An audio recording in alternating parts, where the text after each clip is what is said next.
തിരുവനന്തപുരം തിരുവല്ലത്ത് 22-കാരിയുടെ ആത്മഹത്യയിൽ പോലീസിനെതിരെ കുടുംബം. ബന്ധുക്കളുടെ മൊഴിയെടുക്കാൻ വൈകി. ആത്മഹത്യയ്ക്ക് മാത്രമാണ് പോലീസ് കേസെടുത്തതെന്ന് മാതൃസഹോദരി ഷൈല മീഡിയ വണ്ണിനോട് പറഞ്ഞു. സ്വന്തം വീട്ടിൽ നിന്ന് കുഞ്ഞിനെ ഭർത്താവ് കൊണ്ടുപോയ മനോവിഷമം മൂലമാണ് ഷഹാന ആത്മഹത്യ ചെയ്തതെന്നാണ് എഫ്ഐആറിൽ പറയുന്നത്. ഷഹാനയുടെ രക്ഷിതാക്കളുടെ മൊഴിയെടുക്കും. വേണ്ട നിയമ നടപടികൾ സ്വീകരിക്കുമെന്ന് മന്ത്രി വി ശിവൻകുട്ടി പറഞ്ഞു. പോലീസ് സ്റ്റേഷനിൽ പോയപ്പോഴും അവര് എന്റെ മൊഴിയെടുത്തതെന്ന് വെച്ചാൽ എന്റെ വീട്ടിലെ എന്റെ മക്കളെ എത്ര പേര്, ഞാൻ എവിടെ താമസിക്കുന്നു, അങ്ങനെ കുറെ കാര്യങ്ങൾ ചോദിച്ചു. എന്നിട്ട് അങ്ങോട്ട് ഞങ്ങൾ അവരെ ഉപദ്രവിച്ച കാര്യം ഇതും നേരത്തെ ഉണ്ടായ കാര്യങ്ങൾ പറഞ്ഞു. അതൊക്കെ നാളെ എഴുതാം, ഇന്ന് എഫ്ഐആർ ഇടാൻ വേണ്ടി നിങ്ങളുടെ ഇത്രയും കാര്യങ്ങൾ ഇന്നലെ സംഭവിച്ച കാര്യം മാത്രം പറഞ്ഞാൽ മതിയെന്ന്. അടിയേറ്റതും അങ്ങനത്തെ കാര്യങ്ങളെല്ലാം നിങ്ങൾ പറഞ്ഞു? അതൊന്നും ചോദിച്ചതുമില്ല. ഞങ്ങൾക്ക് അങ്ങോട്ട് പറഞ്ഞിട്ടും അവർ പറഞ്ഞു അതൊന്നും ഇപ്പൊ എഴുതണ്ടെന്ന് പറഞ്ഞു. ഈ ഭർത്താവിന്റെ വീട്ടിൽ മർദ്ദനമേറ്റതാണ് ഇതിന് കാരണം നിങ്ങൾ പോലീസിനോട് പറഞ്ഞിരുന്നു? ഭർത്താവിന്റെ വീട്ടിലുള്ള പീഡനം മൂലമാണ് ഇങ്ങനെ ആണെന്ന് പറഞ്ഞു. പോലീസ് എന്നിട്ട് മൊഴി രേഖപ്പെടുത്തിയില്ല? അങ്ങനെ രേഖപ്പെടുത്തിയില്ല. അത് നാളെ എഴുതാന്നാ പറഞ്ഞത്. നാളെ എഴുതാം, ഇന്നത്തേക്ക് ഇത് മതി.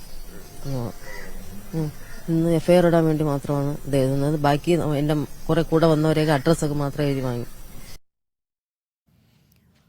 വിളിക്കുമ്പോൾ ഫോണ് പിടിച്ചു വാങ്ങിച്ചു. അപ്പോഴും ഞാൻ വിചാരിക്കുന്നു ഫോണ് പിടിച്ചു വീഡിയോ കോളാ വിളിച്ചത്. ഫോണ് പിടിച്ചു വാങ്ങിയപ്പോഴത്തേക്ക് തള്ള തിരിച്ച് പിടിച്ചു വാങ്ങിച്ചപ്പോൾ എനിക്ക് ആരാണ് അടിക്കുന്നതെന്നോ എടുക്കുന്നതെന്നോ കേൾക്കുന്നില്ല. ഞാൻ സൗണ്ട് മാത്രം കേൾക്കുന്നു. കൊല്ലുവടി, നിന്നെ ഞാൻ കൊല്ലുവടി, പടപട അടിയുടെ സൗണ്ടും കേട്ട് ഞാൻ വിചാരിച്ചു അവനായിരിക്കും. അപ്പൊ ഈ സൗണ്ട് കേട്ടപ്പോ എനിക്ക് മനസ്സിലായി ഇവരായിരിക്കും ചെയ്യുന്നത്. റേപ്പ് ചെയ്താണ്.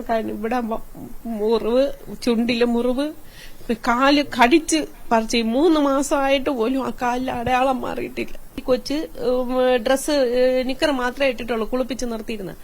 ഇതിനെ കയ്യിലെടുത്തിട്ട് ഞാൻ വണ്ടിയിലിരിക്കും, അരമണിക്കൂറിനകത്ത് വരണം. അപ്പൊ ഞങ്ങൾ വിചാരിച്ച ഷഹാനയുടെ ബന്ധുക്കളുടെ പ്രതികരണമാണ് കണ്ടത്. മുഹമ്മദ് ആഷിഖുണ്ട് വിവരങ്ങൾ നൽകാനായി. ആഷിഖ്, വളരെ ഗുരുതരമായ ആരോപണമാണ് ഈ ഷഹാനയുടെ ബന്ധുക്കൾ ഉന്നയിക്കുന്നത്. പ്രത്യേകിച്ച് ഭർത്തൃപീഡനത്തിന് തെളിവായി ശരീരത്തിലുള്ള മുറിവുകളും പാടുകളും ഒക്കെ ഇപ്പോഴും ഉണ്ട്. അതൊക്കെ ചൂണ്ടിക്കാണിക്കുകയും ചെയ്തിരുന്നെങ്കിൽ പോലും അക്കാര്യങ്ങളൊന്നും എഫ്ഐആറിൽ വന്നിട്ടില്ല എന്നുള്ള വിവരം, അതൊക്കെ പോലീസിനെ അറിയിച്ചതാണെങ്കിലും അതൊക്കെ അവഗണിച്ചു എന്നുള്ള ഗുരുതരമായ ചില ആരോപണങ്ങൾ കൂടിയാണ് കുടുംബം ഉന്നയിക്കുന്നത്, അല്ലേ? തീർച്ചയായും ജിൽസി, ഇന്നലെ രാത്രി ഈ ആത്മഹത്യ ഉണ്ടായ ഉടനെ തന്നെ ഷഹാനയുടെ ബന്ധുക്കൾ തിരുവല്ലം പോലീസ് സ്റ്റേഷനിൽ എത്തുകയും വിവരങ്ങളെല്ലാം ധരിപ്പിക്കുകയും ചെയ്തതാണ്, പരാതി നൽകുകയും ചെയ്തു. എന്നാൽ അപ്പോൾ സ്വാഭാവികമായ ഒരു ആത്മഹത്യ നടക്കുമ്പോൾ ഉണ്ടാകുന്ന കേസ് മാത്രമേ, അങ്ങനെയുള്ള എഫ്ഐആർ മാത്രമേ രജിസ്റ്റർ ചെയ്തിരുന്നുള്ളൂ. ഭർത്തൃപീഡനം അടക്കമുള്ള കാര്യങ്ങൾ ബന്ധുക്കൾ അവിടെ അറിയിച്ചെങ്കിലും ഇതെല്ലാം പിന്നീട് രേഖപ്പെടുത്താം എന്ന് പറഞ്ഞ മൊഴിയിൽ തലേന്നുണ്ടായ സംഭവങ്ങൾ മാത്രമാണ് രേഖപ്പെടുത്തിയതുണ്ടായിരുന്നുള്ളൂ. ഇതാണ് ഇന്ന് രാവിലെ നമ്മളോട് അവർ ബന്ധുക്കളടക്കം പറഞ്ഞത്. എന്നാൽ ഇന്ന് ഈ ആരോപണം ഉയർന്നതിന്റെ പശ്ചാത്തലത്തിൽ കൂടി പോലീസ് കൂടുതൽ പേരുടെ മൊഴിയെടുക്കാൻ തയ്യാറായിട്ടുണ്ട്.